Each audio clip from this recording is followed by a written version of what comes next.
We provide you the platform to turn your dreams into reality.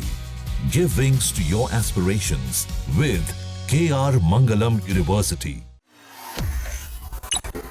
Income tax ने इस बार ITR file करने की तारीख 31 जुलाई से बढ़ाकर 15 सितंबर तक कर दी है। टैक्स पेयर्स अंत में होने वाली किसी भी परेशानी से बचने के लिए अभी से ही आईटीआर फाइल कर रहे हैं। अगर कोई भी व्यक्ति 15 सितंबर के बाद आईटीआर फाइल करता है तो उसे भारी जुर्माना देना पड़ सकता है। अगर कोई व्यक्ति तय तारीख के बाद आईटीआर फाइल करता है तो उसे भारी जुर्माना पड़ेगा और जुर्माना भरने के साथ उसे कई तरह के नुकसान भी होंगे, जैसे टैक्स पेयर की फाइनेंशियल हिस्ट्री में प्रभाव पड़ना, लोन एप्लीकेशन में परेशानी आना, रिफंड क्लेम करते वक्त दिक्कत होना और वीजा मिलने में भी परेशानी आ सकती है।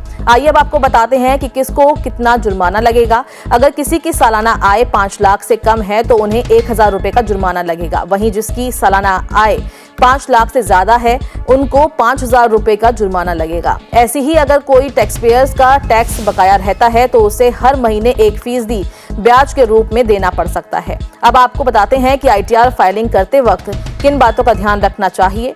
सही फॉर्म का चुनाव करना भी काफी जरूरी है। अभी आईटीआर फाइल करने के लिए आईटीआर 1, आईटीआर 2, आईटीआर 3 और आईटीआर 4 उपलब्ध है।